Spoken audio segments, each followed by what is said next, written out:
So hello everyone, कैसे हैं आप सभी लोग। गाइस, बहुत ही प्यारी पोयम। एड्रियन रिच, पता है कौन है?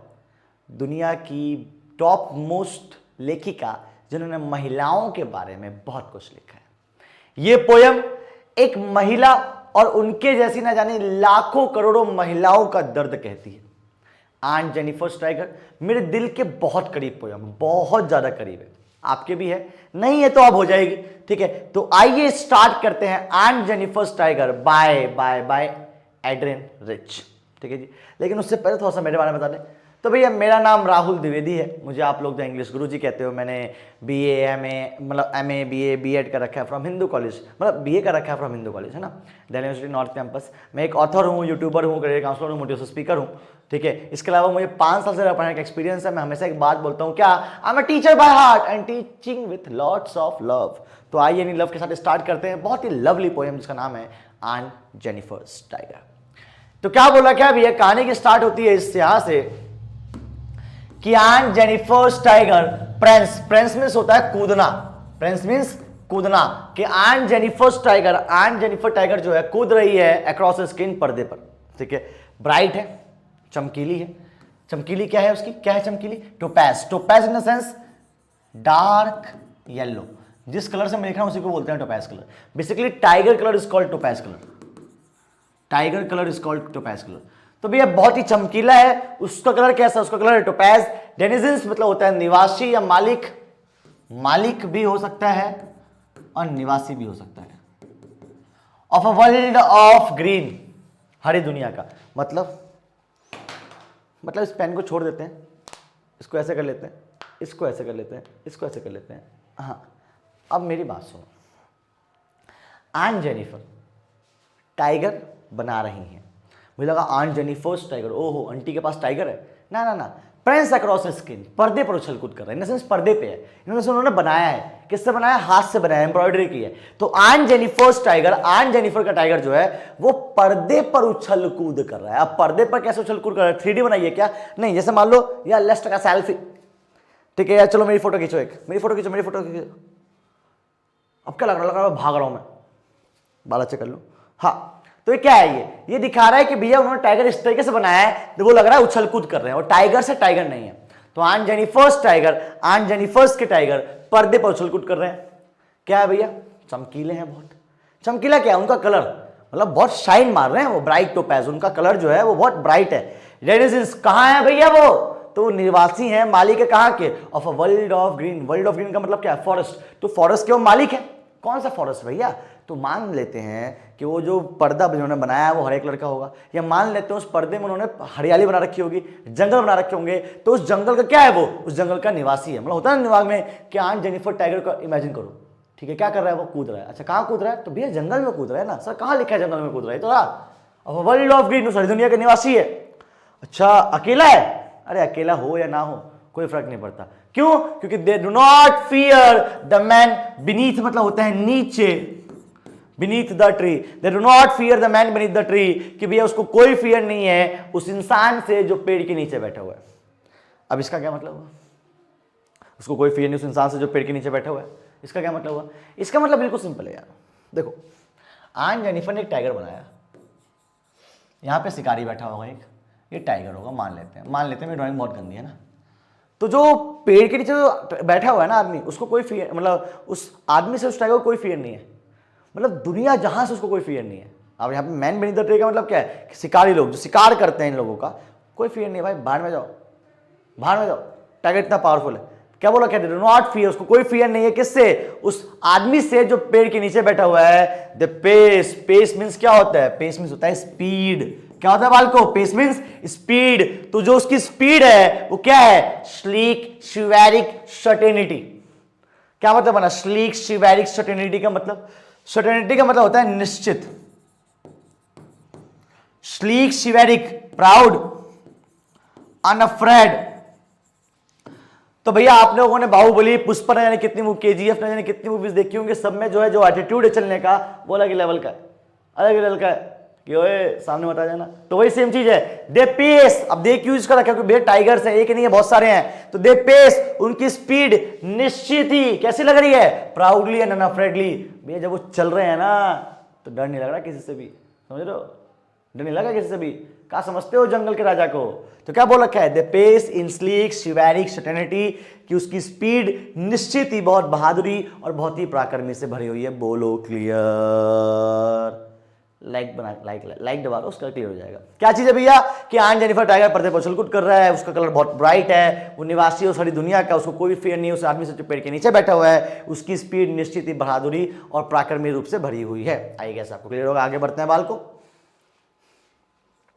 आन जेनिफर्स फिंगर, यहां देखो आन जेनिफर्स टाइगर, कोई चेंज नहीं आया इन दोनों वर्ड में, देख रहे हो, आन जेनिफर कहां गया, हाँ फिंगर्स ऑफ टाइगर्स, तो आन जेनिफर्स फिंगर। अब आन जेनिफर की उंगलियां, मतलब अब आपने टाइगर को इमेजिन कर लिया ना, अब जो हाथ है, जिस हाथ ने बनाया है, जरा उसको इमेजिन करते हैं। तो आन जेनिफर्स फिंगर, आन जेनिफर की उंगलियां फ्लटरिंग थ्रू हर वूल, कांप रही हैं, फ्लटरिंग इन द सेंस कांपना। आन जेनिफर की उंगलियां कांप रही हैं किस पे, ऊन पे, वूल पे। Find even the ivory needle, Ivory मतलब हाथी के दांत की सुई, हाथी के दांत की सुई, निडल सुई। Find even the ivory needle hard to pull. अब ivory needle hard to pull का मतलब क्या है, कि जब आंट जी एम्ब्रॉयडरी कर रही हैं तो क्या हो रहा है, जैसे मान लो ये वो कपड़ा है जहां पे वो कर रही हैं, तो क्या हो रहा है, हाथ कांप रहे हैं। और ये देखा जा रहा है, फाइंड इवन, ये भी देखा जा रहा है कि जो आइवरी निडल हाथी के दांत की सुई है वो बड़ी मुश्किल से खींच पा रही है, इन द सेंस एनर्जी नहीं है भाई, दुख गया हाथ उनका, कमजोर हो गया है। क्यों हो गया, देखते हैं आगे। ये दो लाइन दिखा रहे हैं कि बहुत ही ज्यादा वीक है वो, बहुत ज्यादा फियरफुल है वो, फियरफुल क्यों है, ये देखते हैं। द मैसिव, ओके मैसिव मतलब too heavy, too heavy, the massive weight of uncle's wedding band, बहुत ज्यादा वेट है, the massive weight, the massive weight of uncle's wedding band, uncle की शादी की अंगूठी का जो वेट है वो बहुत ज्यादा है। इसका मतलब क्या हुआ, आगे देखेंगे एक साथ। सिट्स हैवीली अपॉन आन जेनिफर्स हैंड, कहां है ये मैसिव वेडिंग बैंड, कहां है भैया, सिट्स मतलब क्या होता है, बैठना, हैवीली मतलब बहुत टाइट से बैठ चुका है, अपॉन कहां बैठ चुका है, आन जेनिफर्स हैंड, आन जेनिफर की उंगलियों में। अब इसका मतलब क्या हुआ, पूरी पोएम इन दो लाइन पे टिकी हुई है, बाल को ध्यान सुना जाए। उंगलियां कहां पड़ी हैं, बड़ी मुश्किल से खींच पा रही हैं, क्यों, the massive weight of uncle's wedding band. भैया जिंदगी में जब हम रिश्ते में होते हैं, तुम नहीं हो, जिंदगी में जब हम रिश्ते में होते हैं तो क्या होता है ना, तो जब हम रिश्ते में होते हैं तो अच्छा लगता है सब कुछ, लेकिन जब रिश्ता टूट जाता है, तुम वही नहीं, टूटेगा कैसे, रिश्ता जब टूट जाता है तो जो सामान का बर्डन होता है ना वो बहुत ज्यादा होता है। जैसे मान लो कि कोई टेडी बियर है जो महबूबा ने दिया था, ओए होए होए तुम्हारी शक्ल दिखती है इसमें, तुम्हें लगेगा क्या खूबसूरत टेडी बियर है, जब वो धोखा देके चलेगी तुम उस टेडी बियर का ऐसे ऐसा बिल्कुल फाड़ के फेंक दोगे, ठीक है, फेंक दोगे, गरीबों में बांट दोगे, भाई तू ले ले मुझे नहीं चाहिए। क्यों, कल तक तो प्यार आ रहा था उस टेडी बियर पे, आज गुस्सा क्यों आ रहा है, क्योंकि आप सामान से थोड़ा प्यार करते हो, आप इंसान से प्यार करते हो, समझ रहे हो, इंसान से प्यार होता है, उसकी दी हुई उस मोमेंट से प्यार होता है। अब आन जेनिफर की शादी की अंगूठी बहुत अच्छी चीज है, मेरी शादी की अंगूठी है, लेकिन बैठ चुकी है, टाइटली बैठ चुकी है, बहुत बर्डन है, बहुत बर्डन है। किस चीज का बर्डन होगा, अंगूठी का नहीं यार, बर्डन होगा किसका, उस रिश्ते का, उस हस्बैंड का, उस मैरिज लाइफ का, जिसको वो सह रही है, जबरदस्ती सह रही है। क्या बोल रखा है, the massive weight of uncle's wedding band, बहुत ज्यादा वेट है किसका, अंकल की शादी की अंगूठी का, सही नहीं पा रही है भाई, कहाँ है वो अंगूठी, सिट्स हैवीली अपॉन आन जेनिफर्स हैंड, जो आन जेनिफर की उंगलियों पे बैठ चुका है, चाह के भी नहीं खोल पा रही है, चाह के भी नहीं निकाल पा रही है, इन द सेंस उस मैरिज लाइफ से, अपने हस्बैंड से, उस सिचुएशन से बाहर नहीं निकल पा रही है। एक बार और वंस अगेन, कि भैया आन जेनिफर की उंगलियां पर जो है कांप रही हैं ऊन पे, ठीक है, इवन उनके पास इतनी पावर नहीं है कि वो हाथी की दांत की सुई को खींच पाए। क्यों, अरे आन जेनिफर की उंगलियों पे जो है ना क्या है, massive weight uncle's wedding band का, जो आन जेनिफर की उंगलियों में बहुत बुरी तरीके से बैठ चुका है, ये कहना चाह रहा है वो। सिंपल सिंपल सी बात है। नेक्स्ट आगे बढ़ते हैं।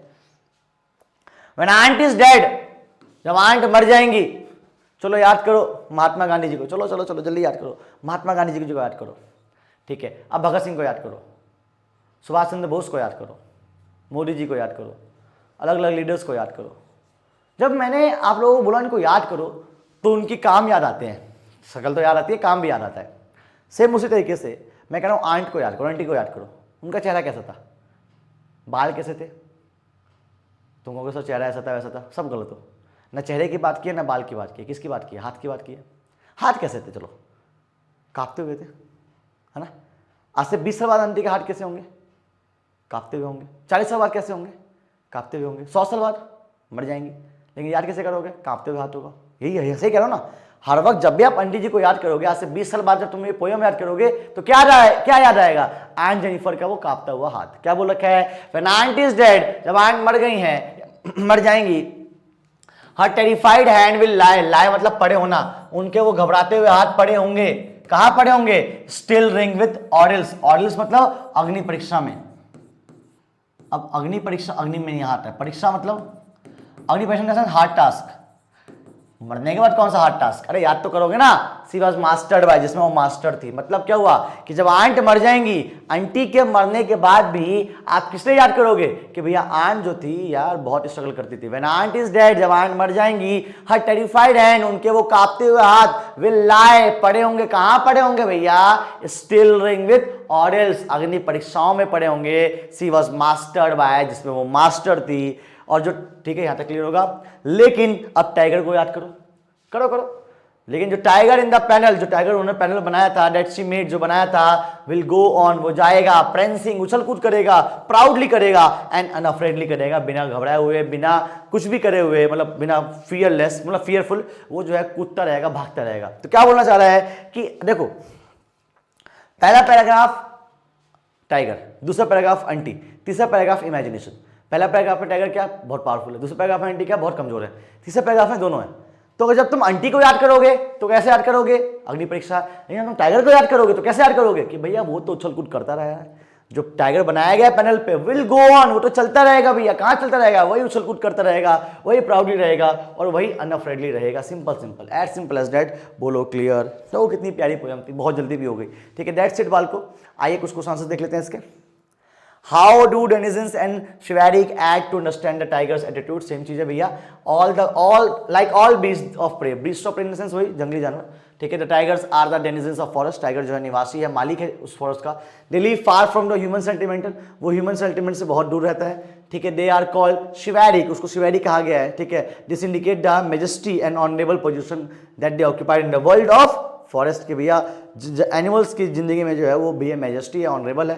सो the use of word denizens are शिवारिक add to the understanding tiger's attitude. ठीक है, टाइगर के एटीट्यूड को दिखाता है ये। Next, why do you think aunt Jennifer's hand are fluttering through her wool in the second stanza? देखते हैं क्या बोला क्या भैया। Aunt Jennifer's hand are fluttering through her wool because she is an old lady and whom age has taken it's toll. Toll मतलब नुकसान पहुंचाना। आगे आगे क्या बोला क्या? The fluttering of aunt Jennifer's fingers also signify her oppressed mental condition. क्या दिखा रहा है? Oppressed mental condition which make it difficult for her to even pull the iron needle while embroidering, कि इतना मुश्किल है कि वो एम्ब्रॉयडरी से आयरन नीडल को निकाल नहीं पा रही हैं। ठीक है, आगे What is suggested by the image massive weight of uncle's wedding man? ये क्या दिखा रहा है? बेटा एक्सपीरियंस दिखा रहा है भैया, सिंपल सिंपल सी बात है। क्या दिखा रहा है भैया? The wedding man that the poet talk about is the wedding ring worn by Aunt Jennifer. The image massive weight of uncle's wedding band suggests that she was overburdened with the duties and responsibilities post her marriage. Overburdened है भैया, ठीक है, उनको जो है bitter experience है marriage life का। Simple simple सी बात कहना चाह रहा है। आगे बढ़ते हैं बाल को नेक्स्ट की तरफ। of what and whom is Aunt Jennifer terrified with the third stranger? मरने के बाद क्या होता है? तो even after that aunt carry her fear of her demon चीजें, जैसे बोलते हैं, एक होता है ना, दो चीज होती है, एक होता है मेल डोमिनेंट सोसाइटी, ठीक है, तो वही सेम चीज कहना चाह रहा है, पैट्रिज्म, ठीक है, पैट्रियार्च या कुछ भी बोल रहा हो, तो डोमिनिंग हस्बैंड है उसका, and she would yet bear the burden of wedding band, कि भैया वो जो है उसको एज अ बर्डन लेके चल रही है अपनी वेडिंग बैंड को अपनी फिंगर में। द ऑर्डल्स अग्नि परीक्षा है face by her is an oppressive marriage, oppressive in the sense वही उत्पीड़न वाला, शोषण वाला मैरिज है, जो भैया उसके मरने के बाद भी उसको घबराता, मतलब उसको टेरिफाई करता रहेगा। आई गेस क्लियर होगा। Next, why it is signifying that the poet use the word ring? Ring मतलब क्या है? सेम क्वेश्चन और लगा दो बीच में। आइए देखते हैं क्या चीज है। अच्छा, तीनों क्वेश्चन सेम ही है, आंसर देख लेते हैं तीनों का। Aunt Jennifer has been living by her husband, living her life as according with the rule of laid down by bye her husband कि भैया आन जेनिफर अपनी जिंदगी अपने हस्बैंड के द्वारा जो कह रहा है उससे बिता रही है। आगे, हर लाइफ लैक एक्सप्रेशन, उसकी लाइफ में एक्सप्रेशन कमी है, और बर्डन है डिमांड्स के ड्यूटीज का जो उसकी मेरी लाइफ में मिली है। ऑल्दो ओल्ड एंड वीक, वो ओल्ड और वीक हो चुकी है, and she still has to face her husband operation, उसके बावजूद भी उनको अपने हस्बैंड का ऑपरेशन को सहना पड़ेगा। दीज आर द ऑडियंस, वही ऑडियंस है जो पॉइंट बताते हैं उस बारे में।